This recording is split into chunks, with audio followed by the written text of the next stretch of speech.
You, of course, are listening to the MHA podcast.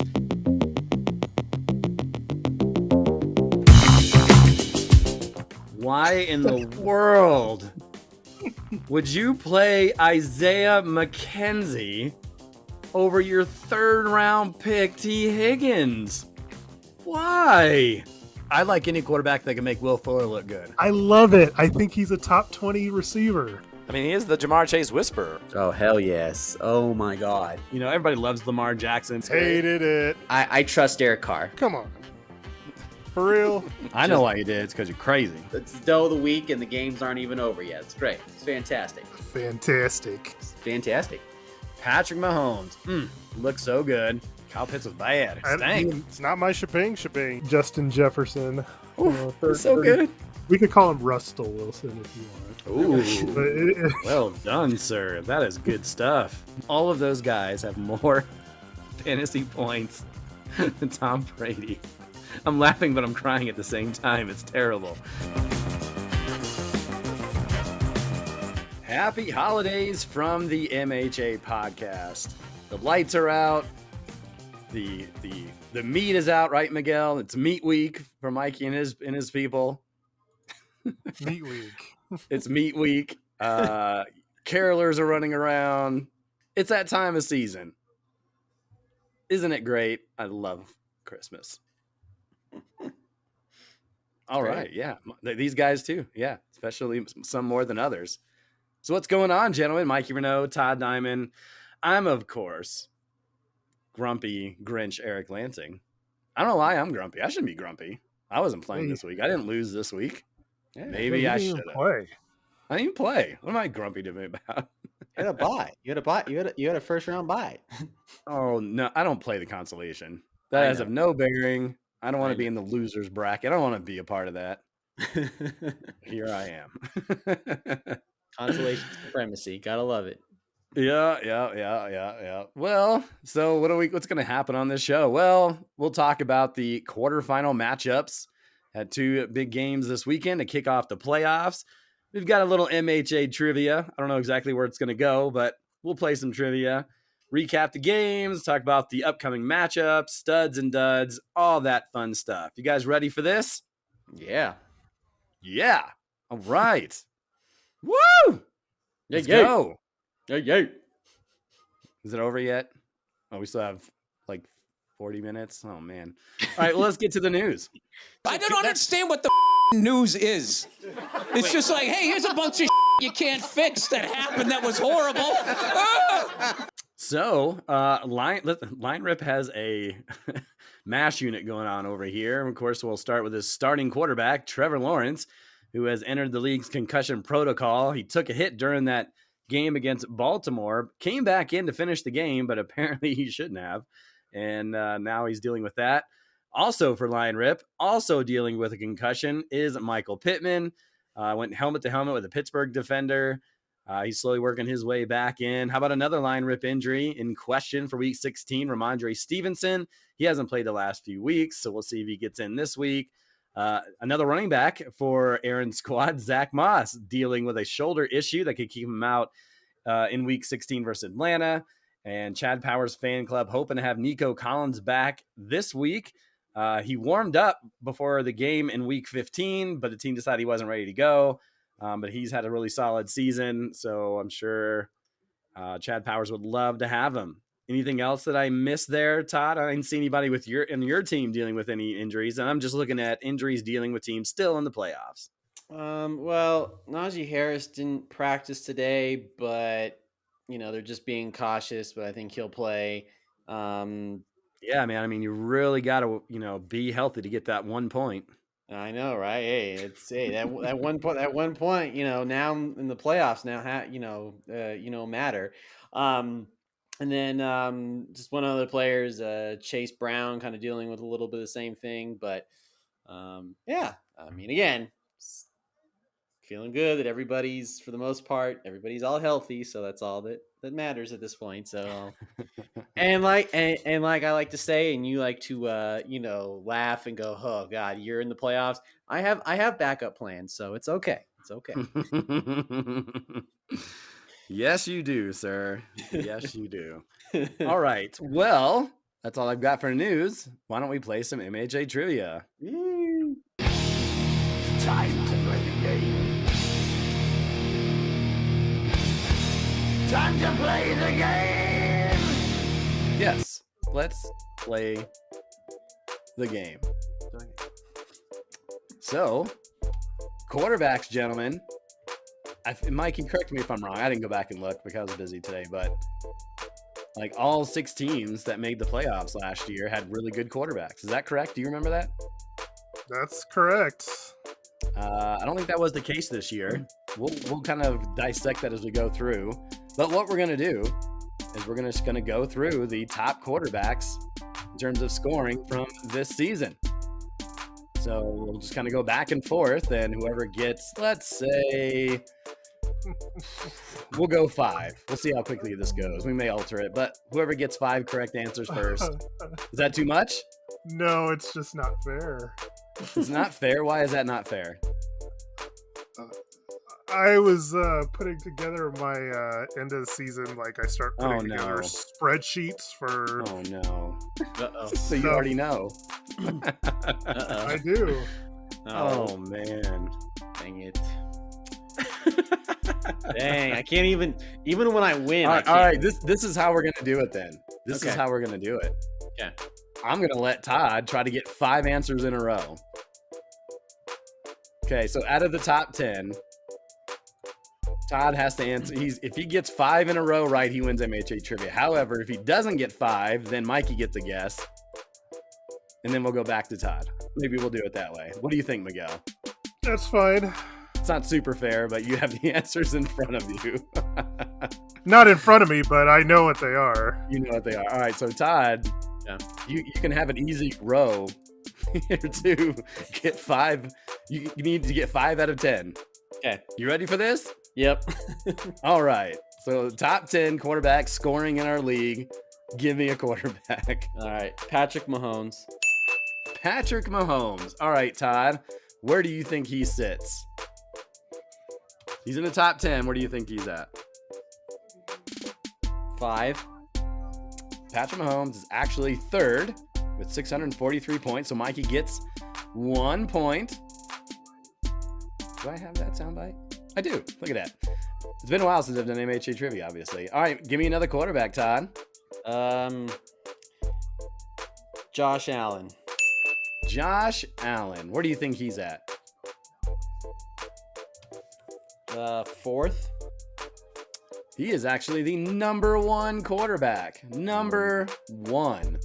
Despite his 24 points this last weekend, he's the number 1 quarterback. I don't know if quarterbacks are down this year. Probably is with all these injuries. All right, you've got 2. Give me another one.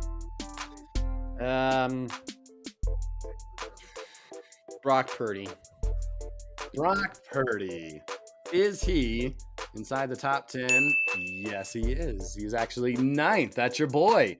Yeah. Having a really good season. 29 touchdowns, 7 picks. Not a ton of completions compared to some of the other guys, but those touchdowns do stand out. 3 of them so far. 2 more to go there, Mr. Diamond. Give me another one. Jared Goff. Jared Goff. Why do you think Jared Goff? Why do you think he would be in the top 10? Just because of, I think, more of his completions and everything. Yeah, I mean, he's had a solid season, but he's also played in every game as well, which I think is huge. All of these guys that are in the top 10 have played in all 14 games. Well, minus this past week, I guess. I guess they're not counting week 15 on here. So, but they played all 14 games. Well, no, I guess they count last week. They do count last week, excuse me. Yeah, because they have the bye. There you go. So, but yeah, so Jared Goff, 1, 2, 3, 4, 5. Chance for you to win MHA trivia, Todd. Let's Just see need one more. here. You're missing number 2, number 4, number 6, 7, 8, and 10. Go with Dak Prescott. Dak Prescott. Is he right, Miguel? He is. He sure is. Good job there, Todd. Dak Prescott, number 2 behind Josh Allen. 28 touchdowns, 7 picks, a couple of rushing touchdowns on top of it. Mikey, can you name the rest of them? So Allen, Prescott, Mahomes. Who's 4th? Who's missing out of that 4th spot? Jalen Hurts is missing. Very good. And then Jared Goff. Who's after Jared Goff? I'm not sure on the order, but I know Tua's in there. I know Sam Howell's in there. I think Jordan Love, and then I'm kind of spacing on who the number last 10 guy was. Yeah, I don't remember. I know Herbert was close around there. Baker Mayfield was close. Trevor Lawrence was close. I don't know which one of them it is. Trevor Lawrence, number 10. So I mean, you guys know the numbers and who's there. But how about the teams that got into the playoffs with those quarterbacks? Patrick Mahomes, CUP, did not make the playoffs. So this is what I'm looking at now. I'm going to stop this music here. So I also developed the 1 through 13 because we had a team take a couple of quarterbacks. But in terms of where they were drafted and if they made the playoffs. So Patrick Mahomes was the first quarterback taken by CUP. He finished 3rd in points. He did not make the playoffs. Justin Herbert was the 2nd quarterback taken. And Mikey did make the playoffs. However, he did not have Herbert. And Herbert finished 12th in points. Josh Allen, the 3rd quarterback taken by the Belt Sanders. They did make the playoffs, but lost in the first round. We mentioned Allen, number 1. Lamar Jackson by NWA was the 4th quarterback taken in this year's draft. He did not make the playoffs with Jackson. Jalen Hurts, NWA, again, no, he did not make the playoffs. Joe Burrow, the 6th quarterback taken by the Lemonheads, no, did not make the playoffs. Of course, he missed a good portion of the season. He finished 21st in terms of points scored. Trevor Lawrence was the 7th quarterback, and yes, Aaron made the playoffs. Lawrence, we mentioned, finished with 10 points. Todd picked Aaron Rodgers with the 8th quarterback off the board. Yes, he still made the playoffs, but of course, Aaron Rodgers didn't have much to do with that, so it was a good job there by Todd. Justin Fields was the 9th quarterback taken by Cooper's Cousins, and of course, no, he did not make the playoffs. And of course, Fields was injured for most of the season there. Dak Prescott, the 10th quarterback taken. Chad Powers, and of course, 2nd overall in terms of points by quarterbacks, and he finished with the 2nd overall seed in the playoffs. Deshaun Watson, the 11th quarterback taken by Eaton W's. Of course, he only played in 6 games this year, and Eaton W's did not make the playoffs. Kirk Cousins was the 12th quarterback taken by Kilgore Trout. Kilgore Trout, yes, made the playoffs, but had a backup plan in place because Kirk Cousins only played in 8 games, and so finished 23rd. So Jared Goff was huge, and keeping him in the playoff race. He was the 3 seed. And then Gonzo Cats picked Daniel Jones as the 13th quarterback off the board. Of course, he dealt with a lot of injuries, just 6 games played, and Gonzo Cats did not make the playoffs. So there you go. So if you're looking as the top quarterbacks or the top teams that made the playoffs, you had a couple, but even then, obviously Josh Allen helped Belt Sanders get there. Justin Herbert helped Tamales get there. And then quarterbacks taken later, Trevor Lawrence for Aaron, and he was able to get some other talent before having to pick up his quarterback. And then also with Dak Prescott, who was the 10th quarterback, and Chad Powers made the playoffs. So I don't know what we take from that, but that's kind of where it is. A lot of injuries to quarterbacks this year. Pretty rough. Yeah, I've got a kind of I don't know if it's a hot take, but and this is going to make Eric mad.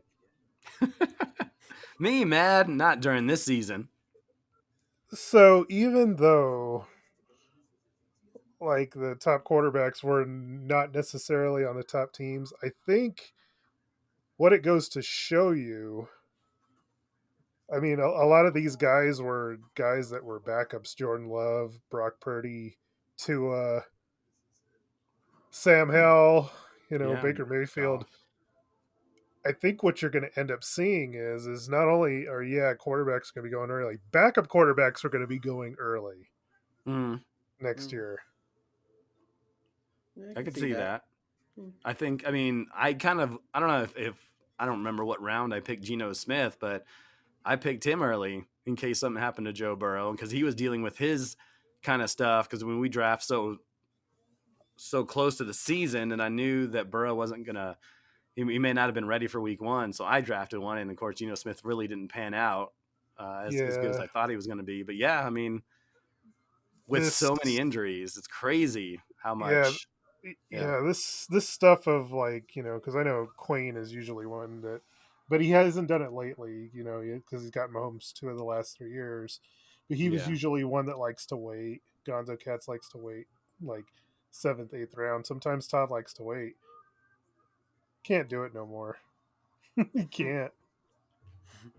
It's and I'm sure you'll talk about it here when we get to your recap and your matchup. But it's not it's not fun to try to pick up guys. I mean, I got lucky a little bit with Jake Browning having a couple of good games, but I mean when you're out there like checking out matchups and teams have 3 quarterbacks on the roster, and it's I mean some teams got lucky with C.J. Stroud. Talk about Gonzo Cats, who was somewhat competitive. I know he didn't. I mean, he finished last, but C.J. Stroud helped him a couple of weeks, and Stafford helped Eaton W's a little bit here this season.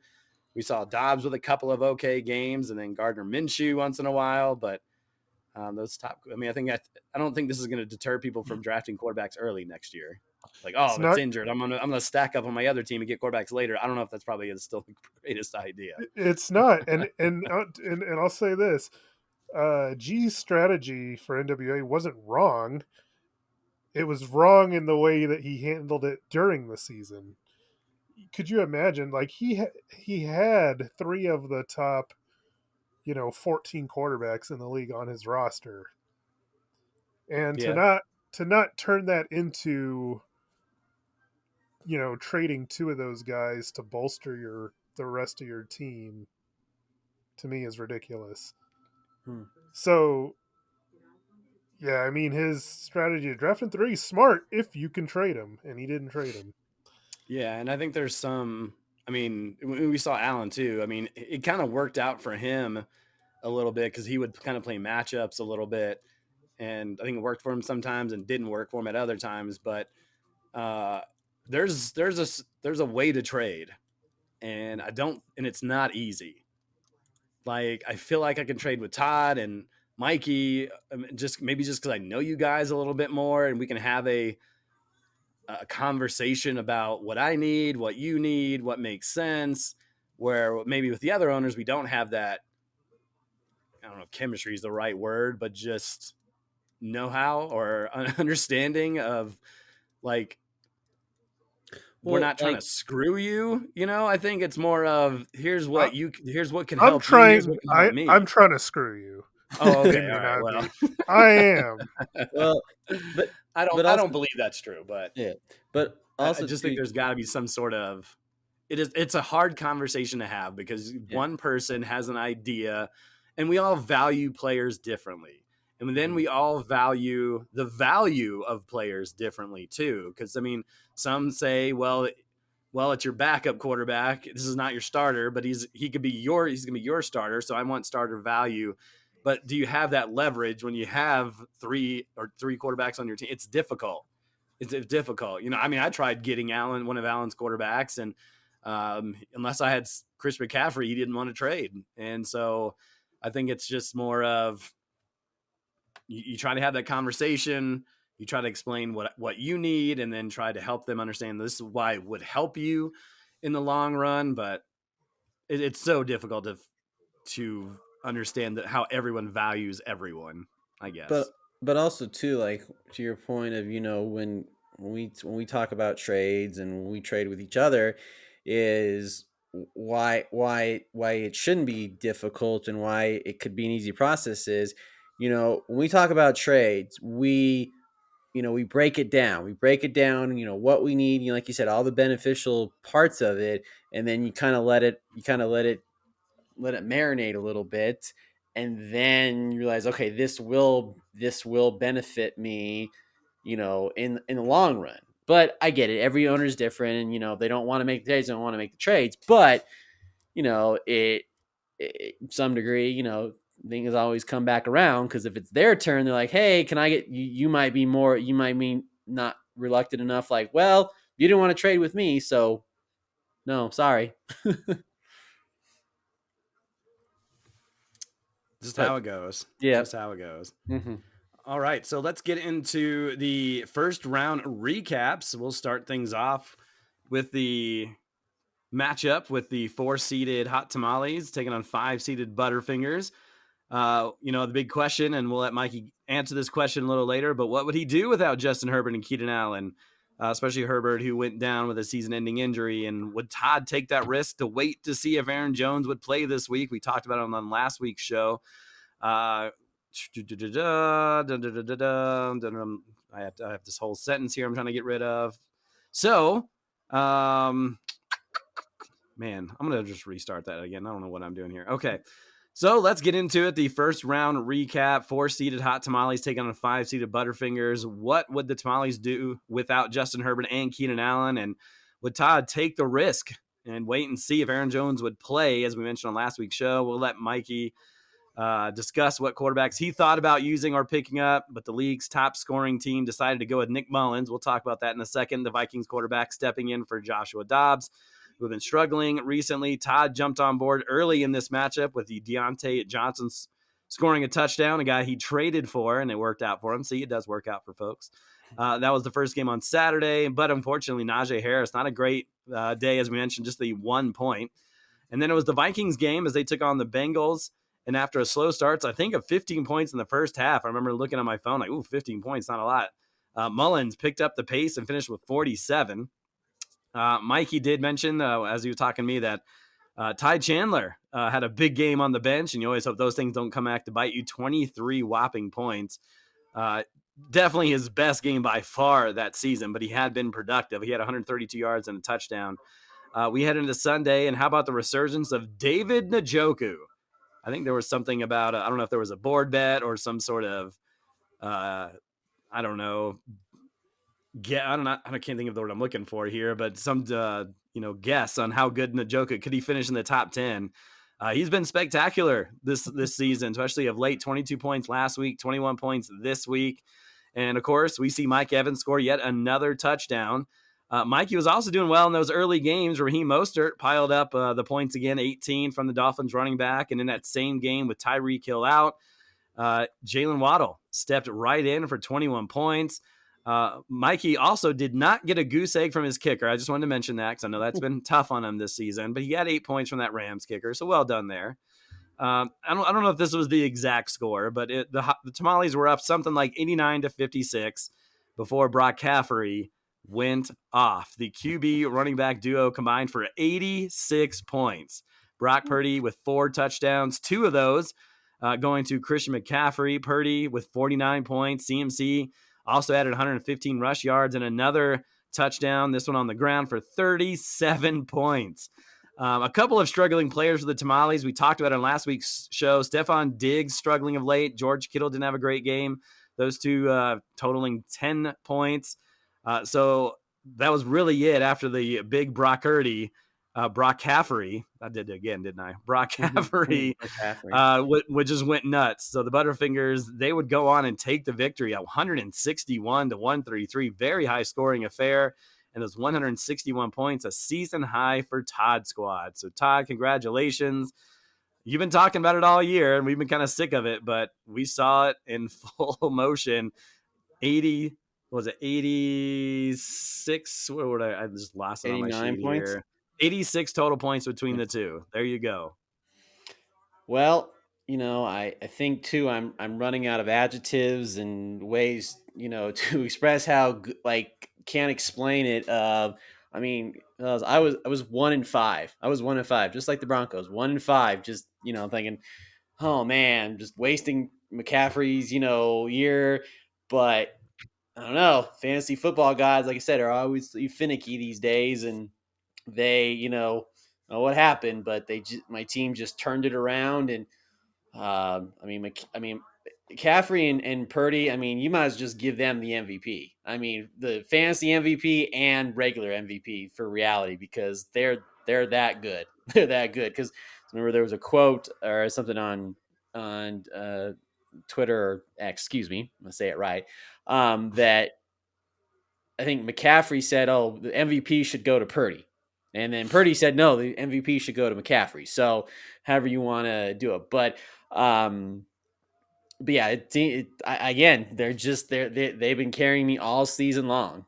I mean, when Aaron Rodgers went down, I was like, wow, well, this is nice, and my top quarterback is done. But at the end of the day, again, I was sweating a little bit in those afternoon games, a little bit because excuse me, in the morning games, and it's like, oh, because after Saturday with Deontay Johnson, at least he got a touchdown, and I swear I was like, oh, if I'm gonna lose because of Najee Harris, I'm really gonna punch him in the face because Najee Harris just apparently doesn't want to be on my team. But the 1 point obviously ultimately didn't affect me. And then I'd say probably obviously Purdy and McCaffrey were the ones that 86 total points. But I'll just say the MVP just for that day for this for the quarterfinals for this game was David Njoku. 21 points for my tight end. I mean, we talk about Mikey always says I'm going to play roulette with tight ends each week, and well, I found the right one, and the last 2 weeks have been great. If you can keep it up, that's going to be even better. And then I'll say the last thing, Aaron Jones, everybody. 9 points, but still Aaron Jones has a pulse. It's all that matters. And because he had a good like 20-yard run to start the game. I was like, oh, there we go. Aaron Jones is back, everybody. Only 9 points, but still, he's got a pulse. So I'm ready, happy to go moving on to the semifinals and face Aaron. It's not going to be an easy task either. But feel good. So there we go. For you, Miguel, just talk about, you went with Nick Mullins, kind of go through that process a little bit, trying to find out what's out there. 47 points isn't a bad day from your quarterback, but do you feel like you picked the right one? I don't know who you were looking at. No, I felt like I did. Like, I have no regrets. You were looking at Aiden McConnell. I don't know what he ended up with, but that whole No, Raiders, no one had any Raiders players in there. I never looked at Aiden O'Connell. The two guys that I looked at were Joe Flacco and Nick Mullins. Both of them did about the same. So it didn't really matter which way that I went. As far as that went, I kind of knew I wasn't going to play Kyler Murray because in the history of Kyler Murray, he has never played well against the 49ers in his career. Mm-hmm. So I just did not trust or want to go that direction. I felt like with Mullins, he had Justin Jefferson coming back. He had TJ Hawkinson. He had Jordan Addison. Those are the best weapons that I could possibly ask for of all the options that were available. And so that's kind of what made my decision. Yeah, I can understand that too. That's kind of reasons why I used a waiver on Browning, because he's got the same weapons. He may not be as accurate or have that same talent as Burrow, but maybe with the talent it'll help pick him up a little bit. What else? Anything else you want to say about this week, Miguel? 133 points. It's hard to be upset about, but I know that Stephon Diggs thing's got to poke at you a little bit. Yeah, I've lost 3 in a row, and he's been bad 3 weeks in a row. So, that's really the difference in it. Like, you expect to have your first round pick, be that solid rock for you, and Todd's first round pick gets 37, mine gets 6. That's a pretty big difference, in points. I did want to mention, David Njoku. He's been running hot. Like, if you look at his last 4 weeks. He's run up against 4 of the worst defenses against tight ends, and he's going after another one. It's a weird quirk in the schedule where he has 5 weeks in a row against 5 of the worst defenses against tight ends. Great for Todd, and it's working out. But I think our bet on him was, I think that he would be a top 10 guy, which you're probably going to win that at this point.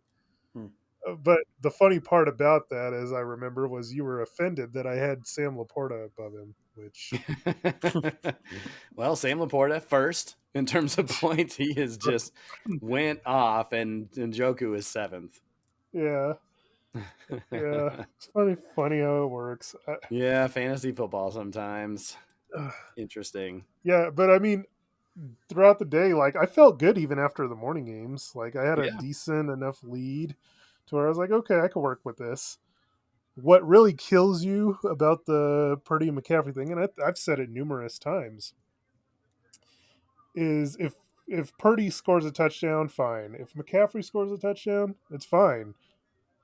But when they do it, when it's a Purdy to McCaffrey touchdown, you're Yeah. dead. Hmm. You're dead, and it happened twice. I mean, they scored 7 touchdowns between them, Yeah. which is nuts. I think they said McCaffrey, that's 7 touchdowns against the Cardinals this year, and he I saw has that. 20. So that's a third of his touchdowns against the Cardinals. It's kind of ridiculous. And I guess too a little bit because the Cardinal like they still like the 49ers still had to throw and run because the Cardinals were still scoring touchdowns. I was like, okay, this is kind of that's a good because I was thinking I was like, well, it's the Cardinals and they who knows if the 49ers blow them out in the first half. I mean, how much more are they gonna how much more are they going to play? But the 49ers defense let the Cardinals in just to hang around just a little bit longer, so they had to throw a little bit more. Well, and I even thought I could work with the lead I had at halftime because I think I was up by like 20, and I was like, okay, I still got Diggs for the rest of the half. Yeah. I still have the kicker. I Mhm. still have Kittle. But then they hit that whatever it was 70-yard touchdown where you would figure you would guard their best player, but he had enough time to fall down, get up, and still Yeah. run in. Once that happened, then I basically knew it. Like it's like okay, it's done. You don't have to watch anymore. It happened so fast. It was Yeah. just like okay, it was just like done. Yep. 161 to 133. Todd moves on. And the other one, not much to say in this other matchup. 6 seed Belt Sanders versus 3 seed Kilgore Trout. Definitely one-sided affair. The Belt Sanders came in having lost their last 2, which included a season low 87 points 1 week ago. And unfortunately for Allen's team, the struggles continue. Just a meager 24 points from Josh Allen with Tua on the bench, but Tua only had 35, so it wouldn't have made a huge difference. Belt Sanders also left Tyreek Hill in the lineup. We mentioned that before. He did not play on Sunday. Kenneth Walker was his best player, and that was a Monday night when it was pretty much all but secured for Kilgore. 18 points from the Seattle running back. The story of the match really came down to the Lions-Broncos game. The Broncos defense had been playing incredibly well of late. We wondered how much that Kilgore Trout would get out of his Detroit trio of Jared Goff, Amon-Ra St. Brown, and Jameer Gibbs. Excuse me. Well, he got plenty more and even more. In fact, those 3 players combined for 107 points. That was more than Allen had total this week. The Lions absolutely destroyed the Broncos, and Joe benefited greatly. The final in this one, 147 to 89. And so we have our semifinals matchup all set up. 5-seeded Butterfingers will take on the top-seeded Lion Rip squad, and then 3-seeded Kilgore Trout will take on 2-seed Chad Powers Fan Club. I don't know if you guys want to mention anything about that Belt Sanders Kilgore Trout matchup at all, but after those Lions went off against the Broncos, I think it was pretty much set after that. Yeah, Broncos defense definitely did not show up in that game as well, but yeah, it's gonna be an interesting matchup. I mean, between Kilgore and Chad Powers Fan Club. I mean, Dak Well, we'll talk versus. about I'm that. sorry. We'll talk about that in a second. Let's talk about this matchup. Yeah, probably one-sided for sure. I mean, obviously, I mean, who it would have mattered? Who knows if it would have mattered? I mean, if Tyreek Hill would have played, but Jameer Gibbs, 24 points. He Jared just Goff, 65. That's a season high for the quarterback. 5 touchdown passes. he lit the Broncos defense up like the 4th of July. Swiss And cheese. yeah, That Broncos Swiss defense. cheese. But yeah, just kind of really one-sided. Kenneth Walker the third, 18 points, but I mean, only getting 24 from Josh Allen. I mean, Tua had 35, but again, all that would have mattered on that end of that. So yeah, definitely was not. I think, and even though in two, if somehow Joe would have played Flacco instead of of Goff, he still would have won with 48 points. So just the way it is. But yeah, definitely not a definitely one-sided affair. Am I reading this right on Josh Allen's stat line? 7 completions in a game they won 31-10. Yeah, they couldn't stop James Cook, Yeah, Cook was. so they just kept running 7 him. completions, 1 pass touchdown, 1 rush touchdown. That is crazy. And they won the game. Yeah, Cook had a ridiculous game. I think he had 33 points for Chad Powers, who wished he could have saved that for next week, but that's a crazy stat line. I just now noticed that. It's kind of interesting. This is kind of the same script that Kilgore had last year, where he got hot at the end. I mean, Yeah. he has now won 5 out of 6. Yeah, he's red hot at the end. That's what you want to be. Mm-hmm. Well, we've already kind of started talking about it. If we want to talk about duds and studs from this past weekend, I mean, I think Jared Goff has got to be up there for sure. I mean, he was he was incredible. And as we mentioned earlier, what is he, top 5 in terms of points, top 6 in terms of quarterback points? Good backup plan that worked out for him for sure, because Kirk Cousins was doing great. I mean, he was the leader for the first 3 or 4 or 5 weeks of the season. And to have that backup plan worked out for him. So if there's ever a reason to have a backup early in the draft next year, Kilgore is kind of the example of that, I think, for sure. Who else was great? McCaffrey was great. Surprise, Yeah, surprise. Probably. Yeah. Yeah. I'm gonna just say Purdy, McCaffrey, and Njoku. Yeah. All great, but all great. Well, we kind of talked about the studs and duds. I mean, with only 2 matchups, we've kind of went through the whole thing. But so let's talk about those matchups for next week, and we'll talk about Todd's matchup with Mr. Aaron Renault, who is the top seed in the league. Todd, you want to talk about your matchup a little bit? I mean, I don't know if you've fully decided who's going in. I mean, obviously, we know about the McCaffrey and Purdy connection, but are we feeling good? How are we feeling about everything? yeah, I mean, the only move I've made so far switched out is my defense, because Baltimore is playing San Francisco, so I'm not gonna have Purdy carve up the defense there. So I just put Tampa in there. They're playing Jacksonville.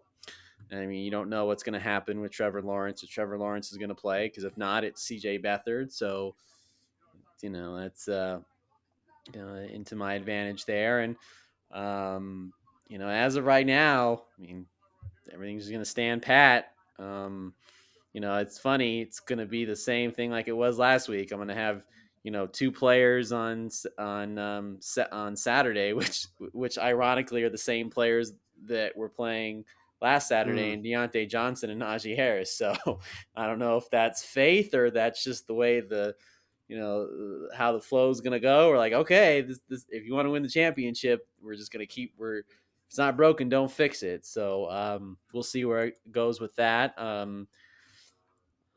mean, again, you're saying, oh, well, what can I tweak or anything like that? But there's nothing really to tweak. And the good thing about this too is about all my players is their teams in reality still have a lot more to play for. I mean, the fact that the Seahawks beat the Eagles, the 49ers, like, okay, we need to keep playing so we can get that number 1 seed. So they're gonna have a lot, obviously still a lot to play for there. So It's not going to be easy against Aaron. I mean, I think this is only the second time I think me and Aaron have faced off in the playoffs. The last time was in the championship game in 2018. We all know how that ended, but it's not gonna be easy. I always say when I face Mikey and Aaron and you, Eric, I feel like I'm going through a gauntlet of the matchups aren't going to be easy regardless, and I feel like I have to I feel like I really have to earn these wins because as are the original, obviously the original members, and you guys always know what you're doing. So I feel like I always have to bring my Ha, A I game. wish. I have to bring my A game when I play you guys for real. That's the thing, and again, I'm just again and again, it might come down to it's it might come down to Monday night because Purdy and McCaffrey, my kicker, and Moody, I think played Monday night. So Anything you want to say about the matchup that Todd hasn't said already? Well, I mean, I think this is a very interesting matchup just because I don't know. Like with Aaron, he's got a lot to determine with his injuries. Um, in Todd's case, it's a little interesting because the matchups are not necessarily in his favor like they were against me. mhm. Like this might be the toughest matchup that Purdy and McCaffrey have all year. Yeah. Um, so yeah, I mean, I don't foresee them getting 80 something points this week. It's going to be a tougher sledding matchup against a really good Baltimore defense. Hmm. Um, At least it's at home for San Francisco, if yeah, anything. that But that still, is Baltimore's really good. As Todd knows, he's had their defense all year. that is very helpful. And it's interesting because Aaron's kind of had like the luck of the Irish when it comes to Monday night games, but he's going to be heading into this one with Todd having the guys on Monday night, and so yeah, it's just going to create an interesting scenario. Yeah, I'm just interested to see what happens with Trevor Lawrence. I think Trevor Lawrence is going to end up playing. It's just I don't have any insider information on that. It's just I think that's what's going to happen. Hmm. Um, I it'd be hard for me to believe Michael Pittman's going to play after that hit, but we'll see. Yeah. We'll see on that. And then if he doesn't, then I'm sure Aaron will probably go to Cortland Sutton. But that game's going to be in the snow, so Yes, yeah. sir. Yeah, a lot of interesting stuff going on for sure. I did want to mention, like, I was thinking about this. Have we ever had? I don't think we've ever had this scenario happen before, but it's definitely a realistic possibility of two things happening.